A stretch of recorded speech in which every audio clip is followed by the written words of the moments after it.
Hey everybody, I'm Rick Beato. Today I'm joined by two members of one of the most influential rock bands of the last 3 decades. Guitarist Mike McCready and bassist Jeff Ament from Pearl Jam. Pearl Jam exploded on the scene in the early 90s with their debut album 10, helping to define the sound of a generation and cementing their place at the forefront of the grunge movement. But their impact goes far beyond that. With their 12 studio albums and a career spanning over 30 years, they've remained one of the most vital and uncompromising bands in rock history.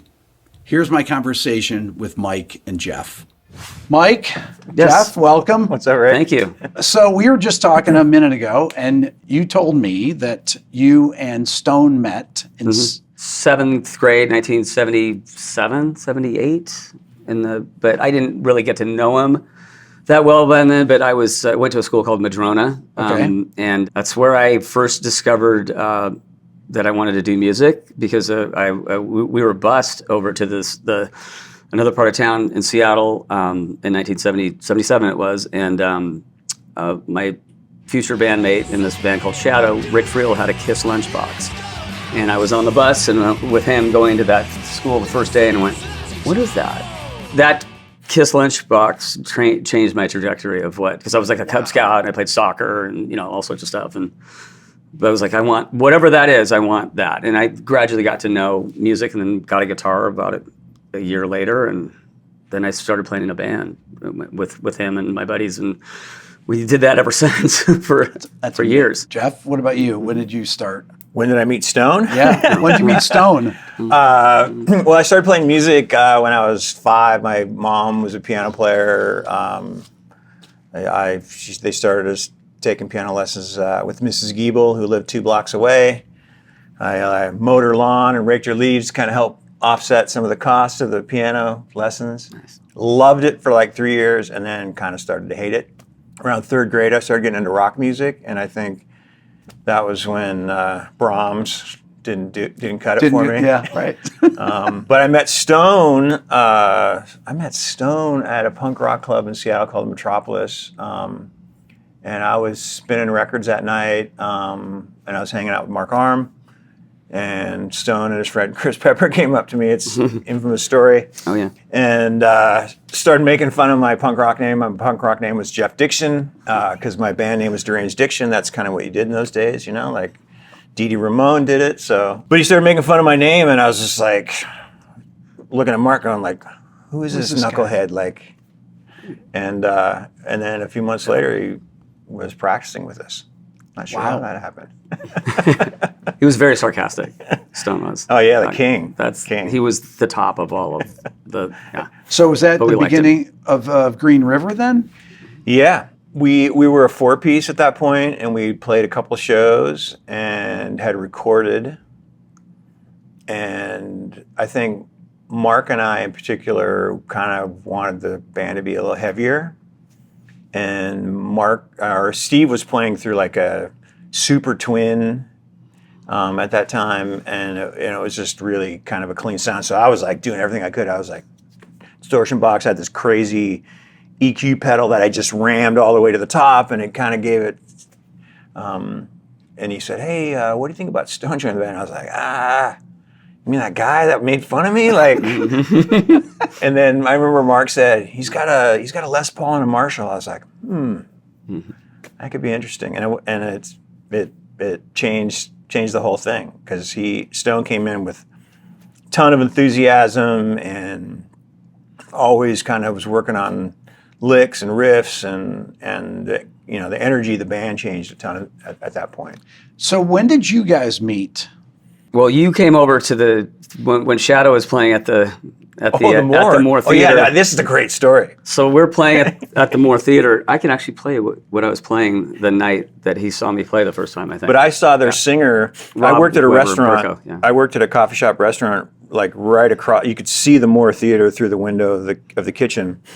And I was taking the garbage out, and I saw this guy like who was in what was normally our boss's parking place, and I just saw like this body in this car like doing this whole crazy thing. And I went up and knocked on the window. I go, "Hey man, what are you doing here? You can't park here." And he goes, "Oh, my band's playing at the Moore tonight." And he goes, "You want to come?"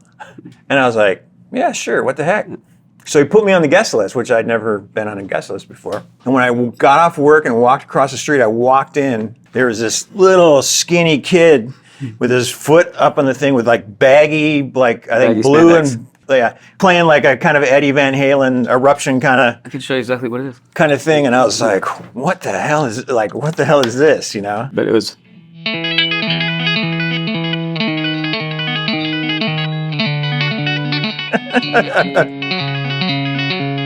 Like something like that. Nice. So, but yeah, that my band Shadow was playing over there, and you know that's the first time I think he saw me play, and yeah, it was a fun small town back then. So that was 83 or something. Okay, so you guys were how old roughly? I was then? 16 or 17. I probably just turned 20. Yeah. Wow. Yeah. So and then I met you. I mean. Within a few well, months yeah, after I mean, that. Gorilla Gardens show. There was Gorilla Gardens and the Chris Peppered parties. And yeah, all that stuff. Yeah, there was kind of the metal and punk scene kind of came together. We were at these metal parties. and punk. Those guys were so yeah. There was a very small scene, so we'd go to these parties and we'd listen to Alice Cooper and for like 45 Grave. I remember that, and Motorhead, and there was kind of all those kind of bands that were. Yeah. But it was so small, we all knew each other. Before we go any further, I want to quickly interject that 57% of you watching right now are not subscribed to my channel. So please hit the subscribe button now. Thanks. We were talking earlier about the Chris Novoselic and Kim Thile and Jack Endino interview that I did. And I was stunned at how tight the music scene was, hearing those guys talk about it. Yeah. And then talking with Matt when I interviewed Matt. It's really amazing how everyone knew each other, and it was seems like it was really a supportive kind of thing. Yeah, I mean, I met Chris maybe third Green River show we played with the Melvins at a place called the Great Door, and this 6'10" dude walks in, he helped him carry their gear in or whatever, and he was just a friend of theirs that came up with them in the van to watch the show. And in my mind, like Nirvana was kind of later, but Chris was in the middle of it pretty early. And there was kind of a repressive thing called the Teen Dance Ordinance, where you couldn't go into clubs if you were under 21 and play in a band. You couldn't even go in there. So it made you kind of put your own shows on. So like, I'm sure Green River, you guys did. We played at the Fremont. Shadow would book shows. You rent out a hall and do it yourself, and because you had to, and they would force you to. Sometimes you had to get $1 million insurance policy and hire an off-duty cop, I think was the thing. And so Fremont, we played at places where you did that, and then places where you didn't do that. And there was. Did the roller rinks do that too? The roller rinks didn't do that. Yeah. And we played a lot of those. So those were those were good. But the places that all the bands like the Heats and the Cowboys, which is the power pop thing that was happening before, were all Astor Park. We couldn't play there. And maybe you guys could play. You guys weren't Astor 21 Park, yet. Golden Crown. Yeah. Did you guys have any idea that the scene was going to explode before it really did? Nah, because we were like. Even when Mother Love Bone got signed, was that even? Maybe it was happening a little bit by then, but before that, I mean, it was like we were the forgotten stepchild. Like bigger punk bands would just like bypass the Northwest. Like they'd play L.A., San Francisco, and then maybe they'd hit Denver on the way to Chicago or Minneapolis or whatever. But we got left out a ton. And there were even times when bands would come across and play Vancouver, but they wouldn't come down and play Seattle or Portland. So I think we sort of felt like we were just left to our own devices, and it was a perfect scenario because we had 5 or 6 years where we got left alone, and everybody just got to kind of cook up their own version of what they wanted to do, and there was no expectations that we were going to make a living at it, or we were going to, even making records was like, that was almost like the most amazing thing, like, oh, put a record out, and our Homestead put out the first Green River record. It's like, oh my God, like this killer East Coast company who's putting out some of our favorite records, like they're going to help us put out this record. And were there local radio stations that were supportive of local music?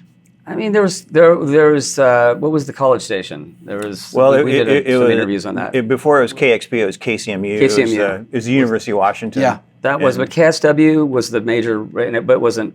Not yet. It wasn't focused on the Seattle kind of music scene. But they weren't super local. I mean, even the Rocket. Like, let me just say this: the Rocket, which Charles Cross, who wrote the Nirvana books or whatever, they were horribly unsupportive of local bands.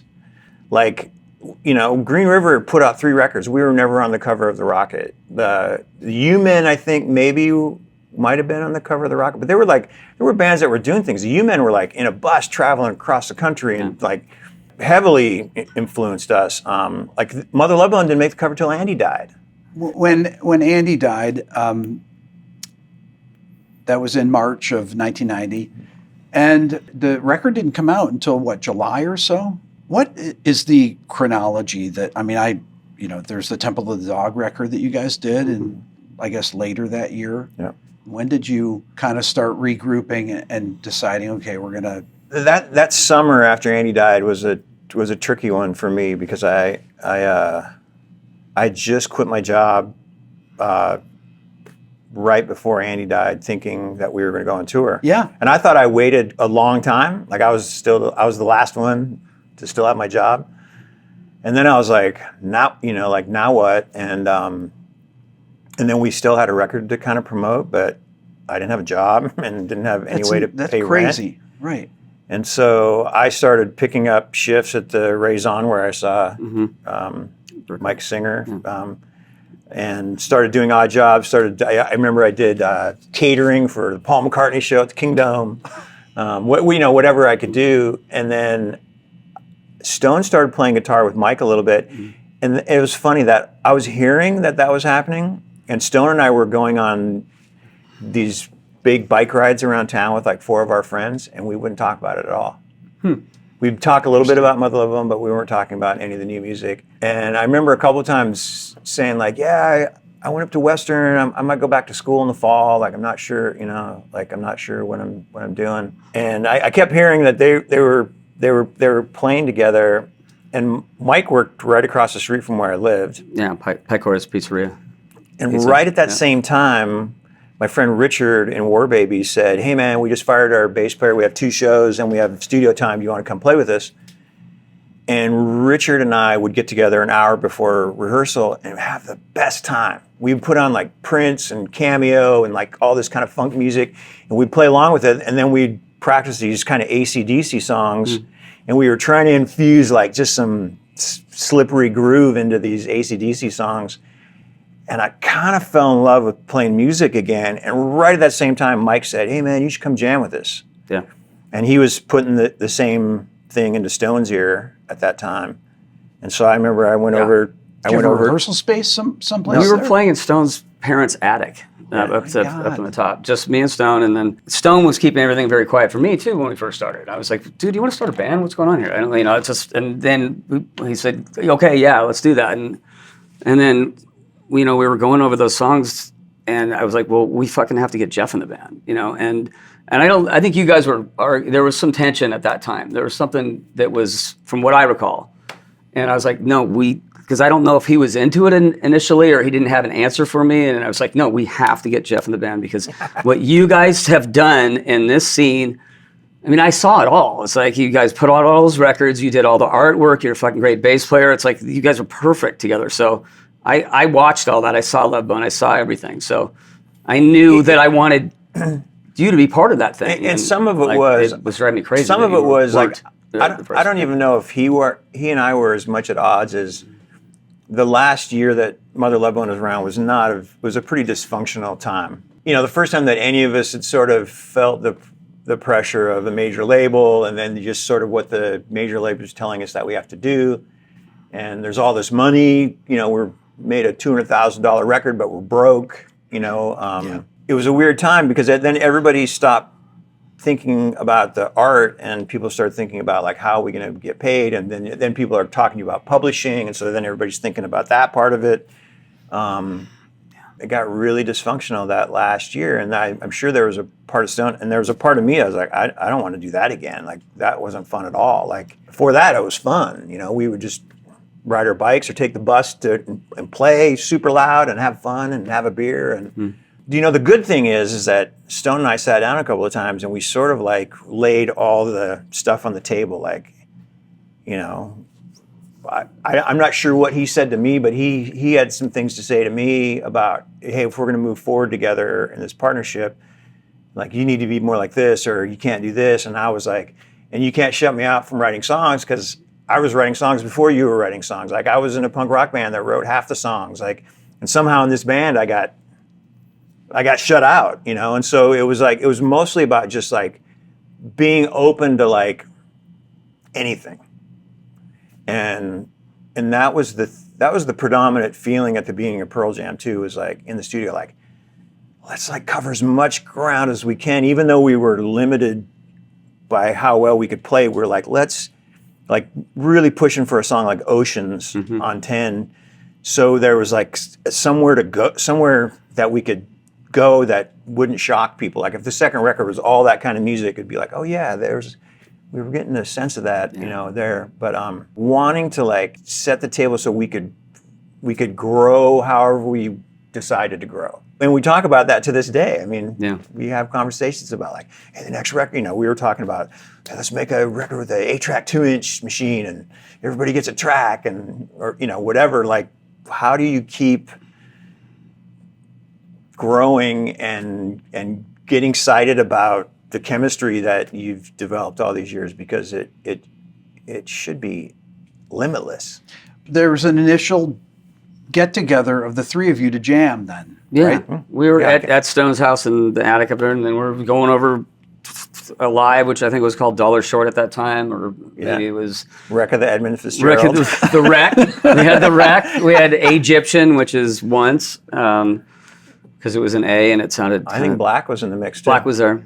Oh my God. Yeah, and Jeremy wasn't there yet. I don't think that came in. That came in a little bit. But later, I remember playing Black with you guys up there, and we were playing the outro, and Stone goes, I hear this part. It's like kind of da da da da da da da da da, and so you kind of started playing on the guitar, and that was kind of when I knew. I was like, there's something like that. That's magic. Whatever's going on with that. Would you record rehearsals when you were doing things like that? Would you run a cassette or anything? Doing that. I don't remember recording that. No. I mean, the first time any of those were recorded, we get Matt Cameron played on a demo. Not long after we first got together. Like, Yeah, I think I got together quick. with you guys 4 or 5 times. Yeah.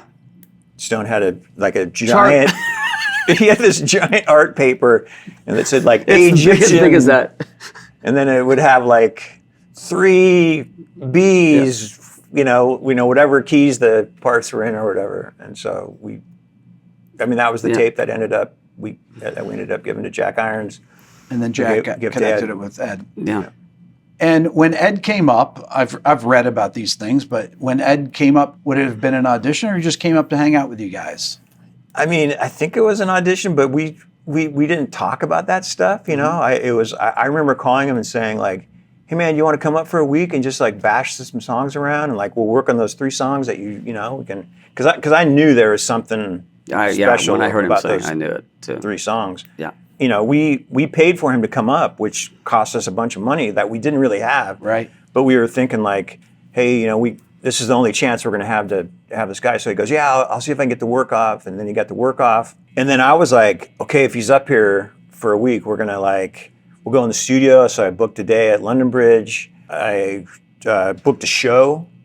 I said, hey man, can you put us on a bill on whatever it was on Friday at the off ramp or whatever? Wait, you booked a show? Yeah. Yeah, the 6th. And I didn't want to play a show because I felt that, because you guys were trying to, oh my God, you guys were trying to get out of your deal. Oh yeah. And I thought if they saw how good this is, because I thought this was the first time I was in a situation where everybody was firing on all cylinders and everybody sounded great immediately when Ed showed up. That's what I remember. Right. And I was like, they're never going to let you out of that contract if they see that. So I was worried in that sense. Luckily, they were all in LA, so. Yeah. So we did a show he was there for 7 days, and on the 8th day or whatever we did that one show. And I didn't drink or party or anything that night because I had to give him a ride to the airport at 5 a.m. the next day so he could go back to go back to his job. So anyways, but that was an exciting, it was just an exciting time. When everything worked. When did the Temple of the Dog record, so that happened later in the year, and how, was that something that Chris talked to you guys about? It's like, I'm writing some songs for that. I want to cut these. Well, I remember going down Kelly Curtis, our manager, and Susan Silver, who's Soundgarden's manager, shared a space down in Pioneer Square, and I was down there, and I was talking to Kelly, and Susan came over and goes, "Hey Jeff, when you have a chance, can you go over?" And he goes, "Hey, Chris wanted me to give you a tape of a couple of songs that he wrote, and if you listen to him, if you call him." So I listened to him, and I was like, "Those are amazing." And obviously, I could tell that both songs were about Andy, because it's like those are the two songs that. And I said, and they were like, I think those demos I think they came out. Yeah, they're like really complete demos. Yeah. I remember saying like, "Man, you should put those out." And he goes, "Well, I was hoping I could get you and Stone to play on these songs." I was like, "Sure." I said, "I don't know what we're going to add. I don't know what we're going to." I go, "Those songs sound great the way that they are." And he goes, I got some ideas how like we can make it work." And then so we were rehearsing.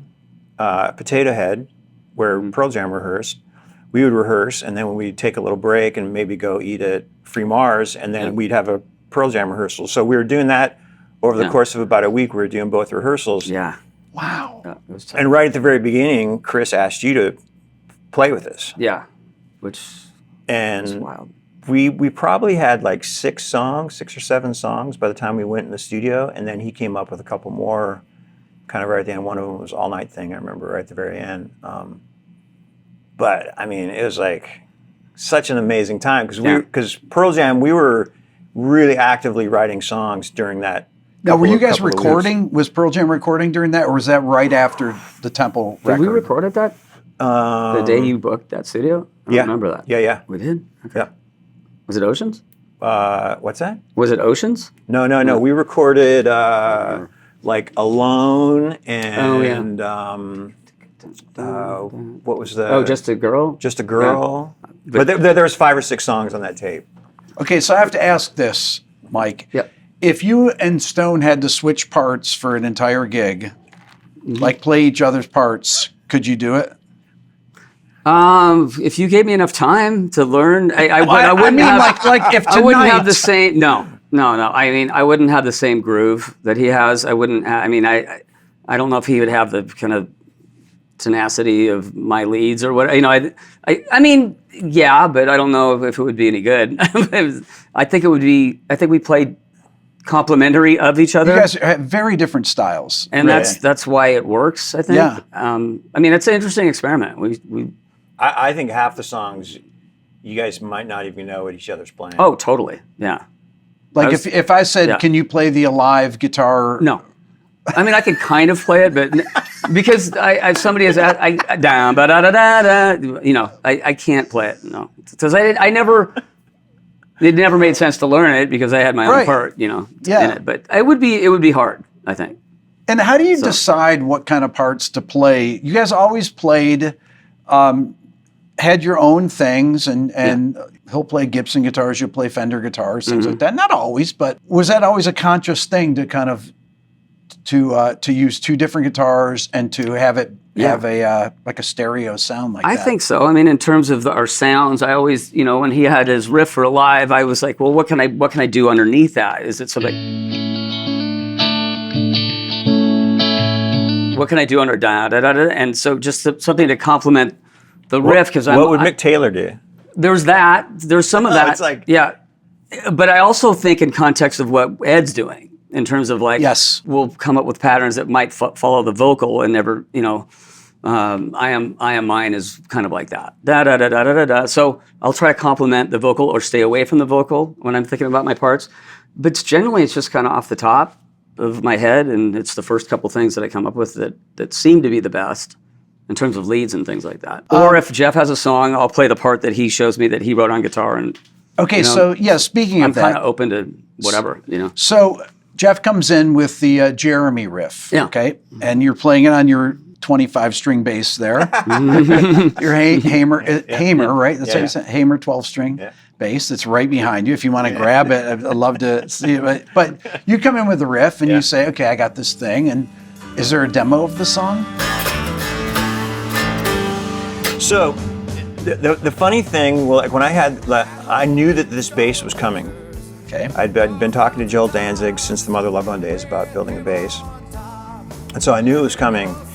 And I had a little Harmony acoustic guitar, and I was like, imagining that this little Harmony acoustic guitar sounded like a 12-string, because I knew what a 12-string sounded like. I wrote basically kind of most of the parts to Jeremy and Wygo. And I also wrote some guitar parts too, because when I was in Mother Love Bone, I would come in with bass parts, and it was really hard for those guys to come up with parts to like coming in with a song on bass.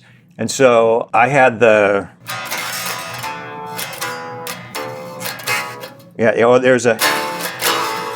that little part. Yeah. So I came up with those parts kind of thinking like, if I give them a little bit of something, then maybe there's a better chance of it becoming a song.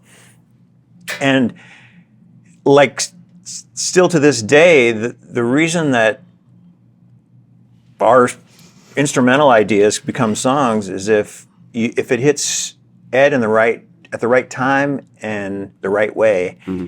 And both those songs, I think, because they were kind of had a heavier element to them. He started singing along to them immediately, and then everybody falls in as soon as that starts to happen. As soon as like there's this vocal thing happening, you're like, but when it hits the chorus, what is the guitar part there that you play? I'm going.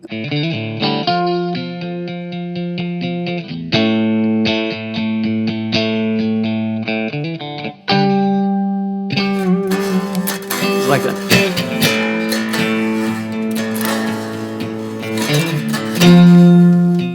Well, basically, I'm following what's going on. Yeah. The main part of what he's doing. It's amazing how full that sounds. He's not even plugged in, but with that bass like and that. Stone's doing something like like a staccato kind of thing over the top, which was inspired by the vocal. Okay. Because that's doing the Oh yeah. Which was kind of a Waterboys thing. Yeah, and then at the end it's like. And when I was thinking of all that, I was thinking of Hendrix. I was thinking of, I can't remember the specific song, but he has one where he's doing that, and it's just using the bar, like. When you guys were doing the tracking sessions on that record, was there a lot of live playing? I mean, the rhythm tracks are totally live. Yeah. Like on 10, I don't know if there might have been a couple little bits that I fixed, but all the way through Vitalogy, I was like adamant about trying to get the bass part with the drums that went down. Like when I listened to the records, I wanted to go like, that went down at the same time. Probably to like a fault. Because there's stuff on versions of Vitalogy where I'm like, man, I wish I would have got another crack at that.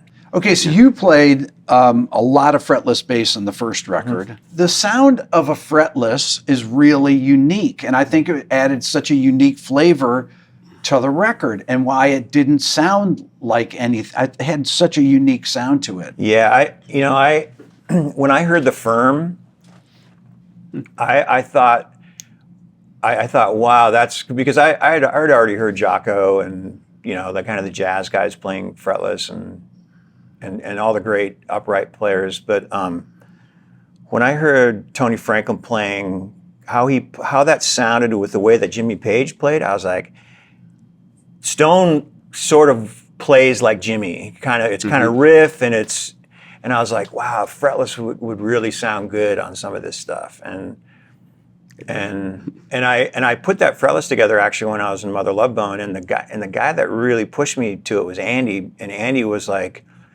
oh my God, have you heard Pino Palladino on I Assassin, the Gary Newman record? I was like, what's I don't know that Gary Newman record. And so he loaned me this weird Gary Newman record that's like, the bulk of the instrumentation is like Pino, like it's what he's playing is kind of the song.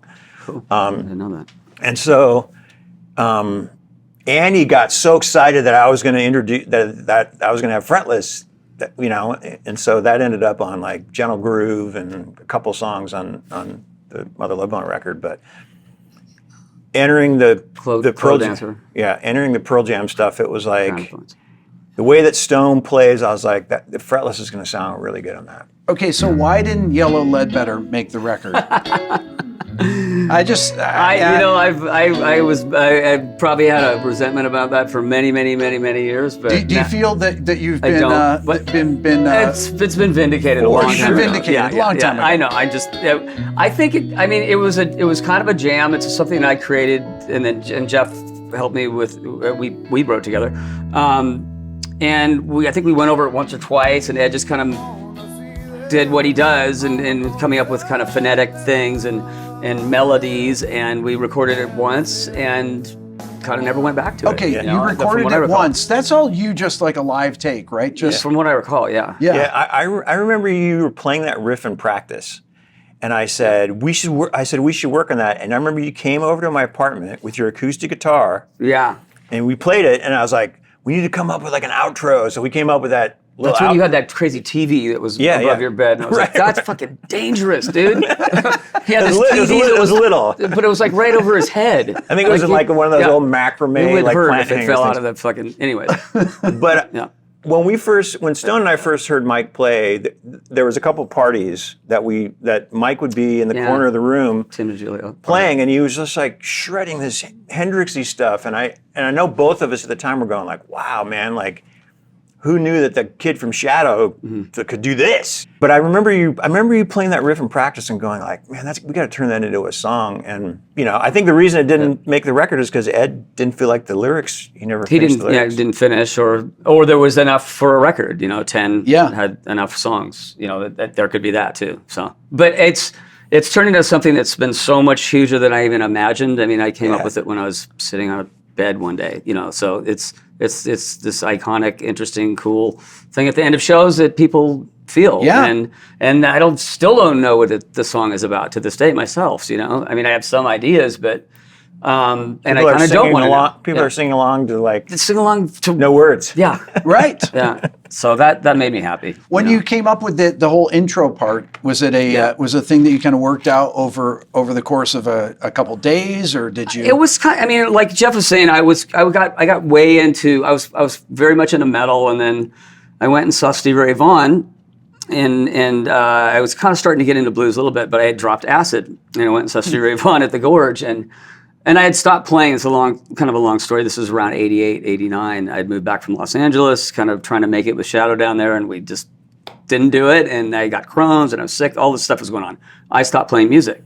I went and saw Stevie, tripped, stayed up all night, and went, I got to play guitar again.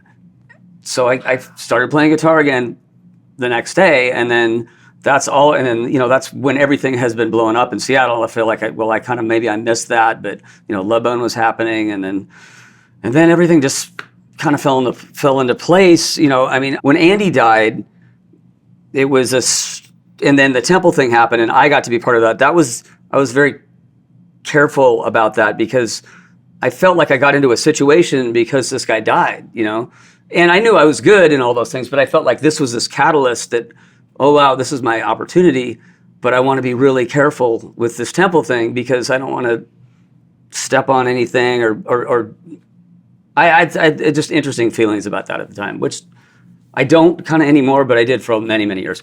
At any rate, but this one was. But seeing Stevie too also made me realize to play with my thumb. I would see Hendrix do it on Monterey Pop and videos. But I never understood it. I was like, what is he doing? Until I saw Stevie do it live. Then I went, oh, that's how you do it. Or see, I wonder if you would have grown up playing guitar left-handed, maybe you would have made sense. Yeah, it could have. I actually had a sixth finger too, so that was taken off when I was a baby. Oh my gosh! I don't know if anybody knows that. Who's the famous blues guy that has the six fingers? Hound Dog Taylor. Yeah. So I got way into the blues, and then we were at Tim DiGiulio, who's a local guitar player in Seattle. He was having parties, and there's all these parties. We'd go to each other's parties, and I remember specifically sitting down and playing.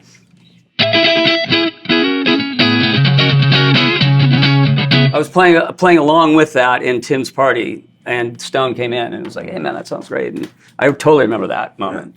And I think I kind of deflected it or something because I'm fucking Seattle-y or something. but anyways, and then the Andy thing happened. And The solo on Why Go, just ripping. You know, that's me channeling into the energy of the heaviness of that song, and that's like, this is what I kind of go, and we do this thing where I'm playing and my fucking my head blows up or something, or one of my veins pop, and that's how I approach songs. It's very visceral, and that one specifically very visceral. Okay, so the first record blows up way beyond, but it took a while, didn't it, before it blew up? Yeah. I mean, it was like almost a year, really. Yeah. Did you think that, oh, well, maybe this isn't going to happen? I saw something recently where Billy Corgan said that he saw us, we were moping around on that Chili Pepper tour saying like that the label was going to pull our funding. That never happened. Right. The label knew we had something going on and was really supportive of us throughout the whole thing. But I think we were just hoping we would sell enough records. If we could sell a couple 100,000 records or 100,000 records, that would get us to the second record. At that point, it was just all survival because we knew enough bands, that had made records that was the gig. That was, the gig was the labels threw it up against the wall, and if it stuck long enough, then they'd let you throw another one against the wall. And so we were dead serious about the opportunity, man. Like, I mean, we couldn't have been more excited about getting out and playing shows. When we got that Chili Pepper tour, man, like we got 30 minutes. I remember the first couple of shows thinking like, it took me 15 minutes to get into the set. And then so I remember then 2 more songs. Then it's over, yeah. But I remember Ed and I being on the bus like for half an hour before the show, like, we were both playing guitar and like doing push-ups and just doing this thing and then jumping around and kind of doing this thing. And so we'd come in and then we'd be like, okay, we're ready to go, like first song. And we were so excited about the opportunity, like that the Chili Peppers, that they took a chance on us getting out there and giving us a fucking 30-minute set. Sweethearts. And you could feel during that tour, like 7th, 8th show, start seeing the crowd reacting and kind of getting into it. And then it felt like we got in the middle of that tour, it was like 30 some shows, and it was like, oh, we're holding up our end of the bargain here. Like we're playing with these 2 great bands and we're bringing it. We're like, this isn't just like a opening warm up the show. Mm-hmm. We're like the crowds by the middle of that tour were like, they were into the show. There must have been a moment when it was like, wow, was it when the Jeremy video came out? I mean, Even Flow? I remember in Lollapalooza when we were playing at 4:00 in the afternoon, and when like 20,000 kids ran towards the stage when we were playing, and we're at 4:00 in the afternoon, and then they left right after that when Jesus and Mary stayed on. So I was like, something's up here. And that was halfway through that tour, I think. Do you remember this? Yeah, and there were moments before that too. I remember we were in Europe the second time, and Kelly would call and be like, hey, a live video got added to MTV, but we're like, oh, cool, whatever. Or even maybe it was Even Flow at that time. And then I remember we came back and we did a headlining tour, and it was a little bit bigger places, and we opened that tour in Minneapolis at the First Ave. Mm-hmm. And the second or third shows were in Ohio, and I remember we played Cincinnati. But I remember we played the show, and it was like nuts. There was like 1,200 people in this place, and it was like, we're just going like, holy shit, like what's going on? And I remember we left out the back to go to the bus, and the parking lot was full of people. I remember that. Yeah. There was like a few hundred people, and we're just going like, what that? And for me, that was the moment that it changed. Like, I remember that. Like, people wanted more than just to come to the show. Then all of a sudden they wanted you to sign something, or they have tattoos of your autograph on their arm that they got the day before, like that kind of stuff happening all the time. Like, I remember that happening in Lollapalooza all the time. Like, I got this tattoo, and I got this tattoo. And but I mean, by the time the Jeremy video hit, and that would have been the third huge single on the record. At some point, we're going to make a second record here. Are there any songs that are sitting around for verses? And Leash and maybe and Daughter a bit, but Daughter was Brother at that point, and it was a little jam that Stone and Ed had kind of worked on in the back of the bus a couple of times. There's footage of that.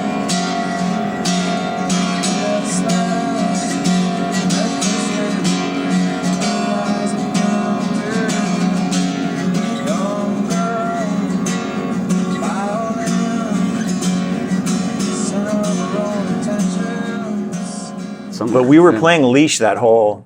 Leash, that's one of my favorite songs in that record. It's really kind of a strange song. Super strange. Right? It changes keys, it's got that Half step. it has that weird riff into the chorus, and yet Ed has this incredible melody that he weaves over it. Yeah, what he's doing vocally is amazing. It's unbelievable. Yeah. And I think that I've always said this about him. He has such an angular approach to melody, like the melody in Jeremy, for example, is all over the place. All the interval jumps, all the skips and everything in it. And Leash, once again, has this, musically, it's very strange. Yeah. But the melody works so well with it that it doesn't sound weird at all. Yeah. Well, there's like a calmness to his delivery in that song, because the song is so frantic, and then that part is like a it's kind of a I mean, Stone kind of writes those parts. He talks about it all the time, like it's the King was like that. Yeah. Which is that was an early thing that Stone did, was what you heard in Leash later. So you had a couple songs, but then it was like, okay, we basically have to start from scratch again. There wasn't. Like we decided, I remember we were trying to figure out where we were going to go in the studio, and I remember a couple of us flew to Arizona, and what was a great engineer that somebody was going to set up a studio in the house for Brendan and us. And we looked at this house and we were going to do it, and then Ed was like, I can't sing in the desert, man. Like the desert is really tough on my voice. Yeah. And so we were scrambling, and the kind of the only studio we could get into was the site down north of San Francisco. You know, Stone for sure had a couple riffs laying around, but we started making that record, man. It was just like, what do you got? And Stone, I think Animal was one of the first ones, but he was playing that part, and then we just worked out. We worked out the other parts. Like there's no demos. Go was Abrazees wrote that on an acoustic by the fire. He wrote the riff. The riff, On a. And then I was like, okay, we had to come up with another part. Hey, what? And then oftentimes I would just say like, hey, you could go to these notes for the key change or whatever. Yeah. When that record came out, it was so anticipated.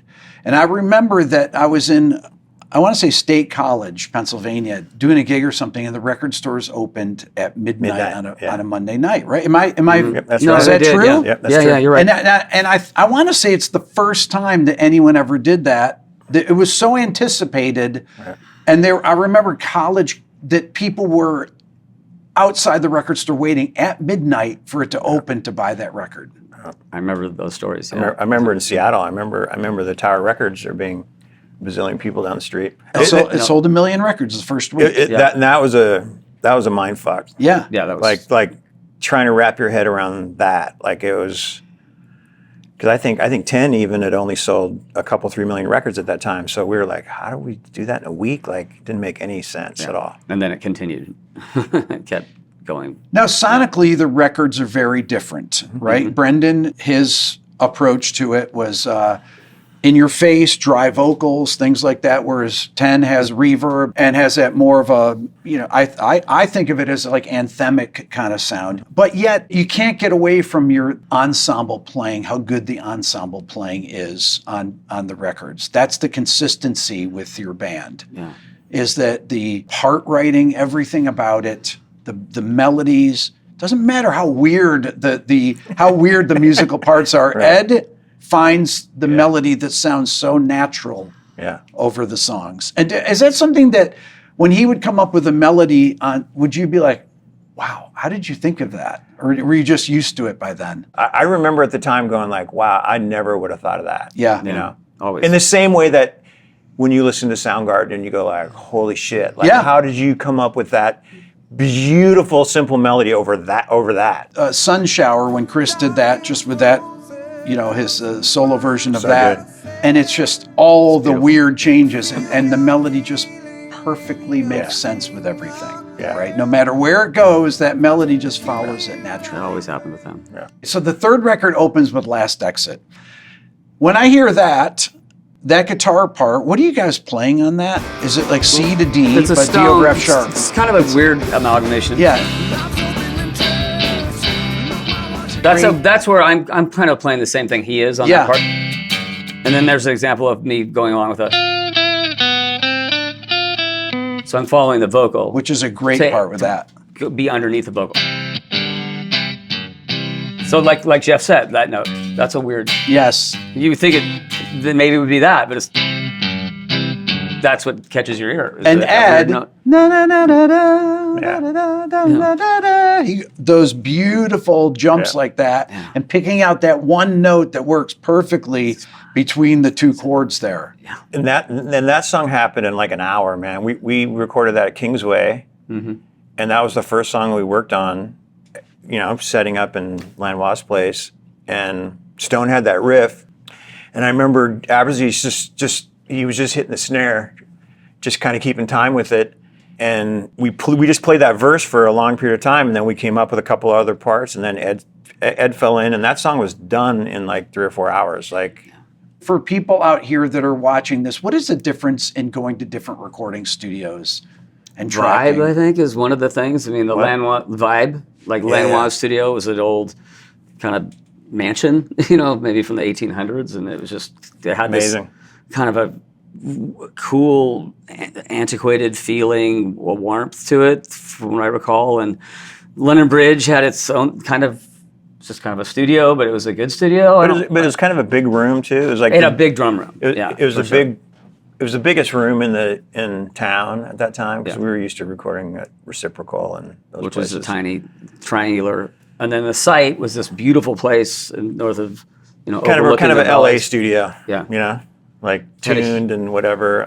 Bad Animals is the same. That was Right. sort of their, you know, they were trying to build a LA studio. Their version of it? Yeah. Which I was always a tad disappointed, because they always sold that room as like, we can tune it. We have these louvers that you can do Right. all this stuff, and you can tune the room. And they would change it. I'd be like, I it mean, sounds you exactly wouldn't the change same. it at all, right? Yeah, it sounds exactly. And it was good, but I think the last time we recorded there, I was like, God, I wish we were recording somewhere else. Like, I'm ready for a different drum sound, because we were sort of, there was two options. There was the ISO room that was big enough for the drums, and there was the room. And Litho wasn't around yet, or was it? Yeah, it was. I mean, it was around No Code. We made Yeah. most of that at Litho. Yeah, Litho, yeah. Do you like recording your solos in the room with the amp, in the control room? How do you like doing that? I do like doing that. Yeah, it's kind of how I learned how to play guitar. Like, I'd sit and watch TV, and I'd play along with the TV, and like when I was really young, or it's easy for me. I mean, I don't know if it's not always easy, but I mean, on Dark Matter, I did one of the solos off the top, and we were while sitting in there. And I mean, I could do it either way, but I feel like that's maybe the most efficient way, is to do it, you know, after the take. Yeah. But this is the amazing thing. So this is like, everybody in the band has these different ways that they get comfortable coming up with stuff. Yeah. And the way that I prefer to do it and the way that he prefers is different. Like like if we're in there with him, and I think it's the pressure and us just being there, like he raises to the level that we all know Mike McCready. Yeah. And it's like being at a live show.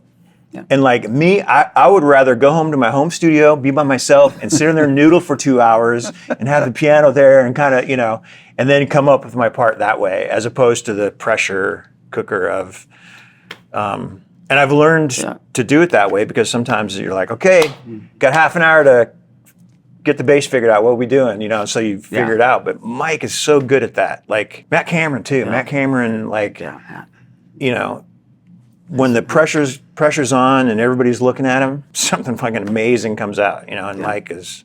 And I think within that pressure, there's a support. So I feel the support from you guys. So I'm like, okay, this are my guys. You know, we've been together for 35 years. I fucking love these guys. They're brothers and music and all these other things. And so I want to bring it, you know.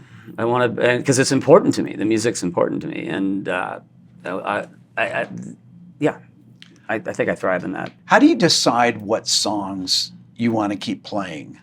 Because they're not always the songs that necessarily were the singles of the records. Why do we keep playing them now? Yeah, keep playing them now, you know, decades later. I'm sure that these songs have to be in the set, you know. And then it's like, there's like 4 of them. 4 songs. I mean, there's kind of like we play Alive, we play Even Flow, we play Corduroy most nights, Porch. Yeah. That's kind of it. I mean, it's like, everything else is sort of up for grabs, and the other songs that sort of get played every other night or every third night, I think those are the songs that, I think some of those songs like Corduroy, like that album version's okay, but that song turned into something else live. Like it, and a lot of it was because of how the crowd reacted to it, and I think also what that song means to Ed, and particularly at that time, like there's just a real thing happening when we play that song live in front of people. Given to Fly, that's one of your riffs right there, and that's Jack Irons playing drums on that record. That has such a unique groove to it. What are you playing on the guitar during that? Well, I don't even honestly. I have to tune it, so right. You have to wait a second here. What is the tuning of it? It's like, I think it's Dadgad. Okay. So it's a. Such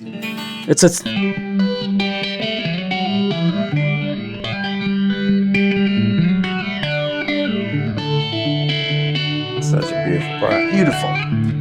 Thanks. And then I was messing around with tunings at that time, and I thought I want to force myself to play differently, and so I started like, oh, there's Dadgad, there's open E, there's all those, and this one just kind of was so beautiful. It struck. It forced me to play a different way. That was the point of me doing different tunings, because I wanted to get out of just the same thing I was doing, because I felt like I needed to. Yeah, it was a snowy day, and I was stuck. My driveway was I couldn't get out of my driveway, and I wrote it on a snowy day. Did you know that, oh, this is good? Because I felt hear good that, about it, yeah. I hear that, I'm like, oh, that's good. Like as soon as I hear that riff, you know it's something. I felt good about it, yeah. I felt positive about it. Yeah, I knew.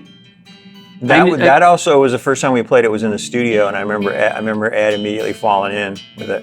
Yeah. If you guys, between the two of you, had to say, okay, what are your biggest bands? Led Zeppelin, what else? I mean, Jimi Hendrix. I mean, for me, Kiss started everything. Yep. Ground Zero. But you know, the bands of that era, the Aerosmith. Yep. I also love the Stones. I would, classic rock kind of stuff is what I came from. And some metal stuff too. Give me an Aerosmith record if you had to pick oh my one God, Aerosmith. Rocks. Yeah, Rocks. Or both name it together. We talk about it all the time. Yeah, but the one I played the most was Twas in the Attic growing up. I played it so much that it warped that I put it in the oven to make it go back down again, and it never really went back down. So You See Me Crying would skip at the end of it, but No More is probably my favorite song. No More, amazing.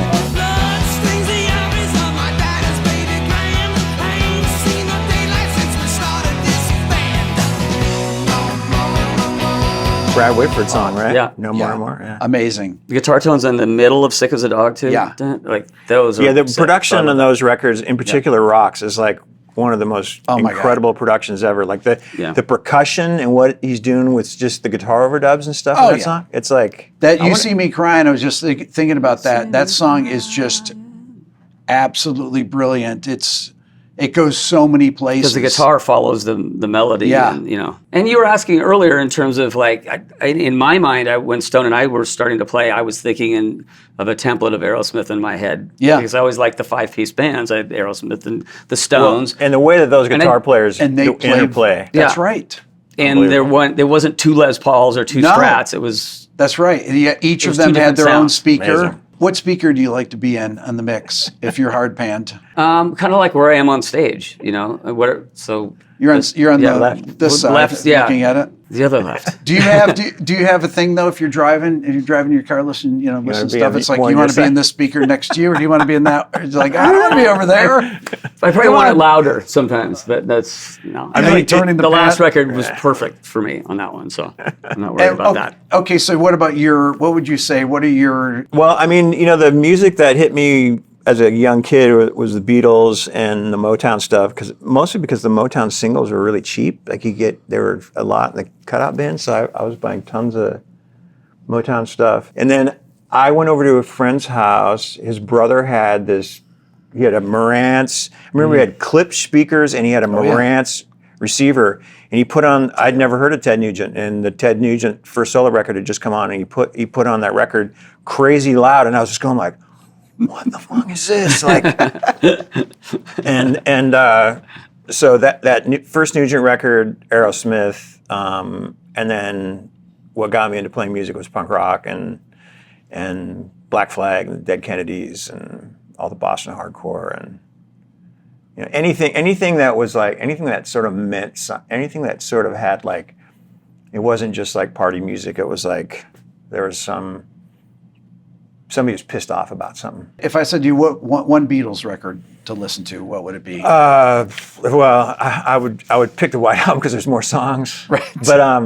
But the first album that I ever bought, I was 7 or 8 years old. I bought Let It Be, and I remember hearing Across the Universe, and I started bawling. I was 7 years old. I didn't know what it was about, and that song hits me the same way still. I listen to that song and I go, Do you guys feel any different when you go on a stage now than you did back then?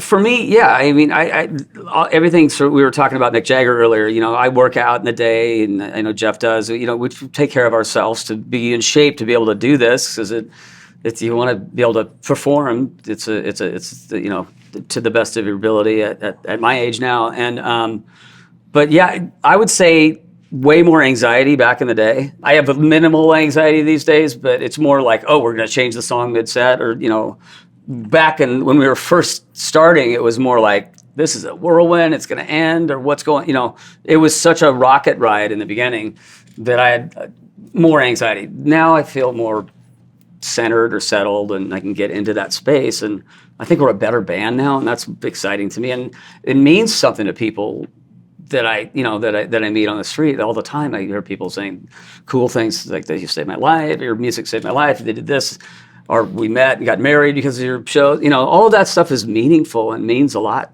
to me. So I want to be able to be there and support that. That's important to me. And we were all fans as young people, and we had to save our money to go see shows. And the shows where the bands were bringing it, you remember those shows, and you remember the shows where the bands were kind of phoning it in. And I just remember going like, man, if I ever got the chance, how could you do that? Like, I spent $18 for this show, or whatever it was. Yeah. And I think about that all the time. I'm like, I don't want to do this unless it's great, unless like we feel like on stage that there's a thing happening. Mm-hmm. that can only happen when we're. Yeah, that's a good point. It only happens when we're together. In my estimation, my best playing comes out because because of this band. Great. Hands down, any situation I've ever been in, it's always the best with this one. I told Jeff that when we met today that my wife and I, on our honeymoon, came to see you guys play in Hawaii, opening for U2. Wow. But Pearl Jam is her favorite band, and I was like, awesome. Let's go and see Pearl Jam play in Hawaii. I think it was the last day of your tour. Yeah. And theirs too. And their tour, and it was amazing. It was 2006, Aloha Stadium. And, we had like 2 weeks there because we extended our tour so we could, because we heard they were ending their tour within like 10 days or a week of ours. So we're Jeff like, remembers all the dates. Let's just fly the whole crew over, and it'll be the end of the tour, and we could do it with them. And so it was. It's a good way to end the tour. We should have ended this tour that way. I'd love to end a tour in Hawaii again.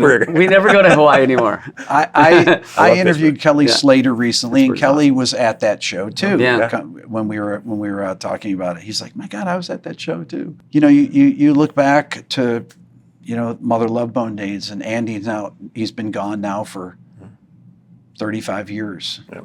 And does it kind of blow your mind that the how this time has passed? And yeah, I mean, the sort of a lot of those traumatic events are sort of the big markers in your life. I mean, I lost a friend when I was 19, lost Andy. We lost Chris not that long ago. I lost my best friend 15 years ago. Like, it's like, those are the things I think about often. Are like, I think about my friend Shannon, who died when she was 19, and I think, wow, I've had a whole life since that, and so, that's probably another part of the reason that we take our job so seriously is like, we're here, and like, why would you Why would you fuck it up? Why would you like take any of it for granted? Because, you know, we really seriously have had so many great opportunities and continue to have great opportunities. And to get in front of people, people show up. It's like we get to make records. It's like, why would you not put your best self forward to make it as great as could possibly be, you know? And just any time that I get a chance to play with the guys, it's just like, you know, I would drop anything for it. Yeah. Well, I'm so glad you guys made the time today. I really appreciate it. It's such an honor to hang with you, and I look forward to the show tonight. Thanks, Rick, man. Thank you. Awesome. Awesome. Appreciate it. Cheers.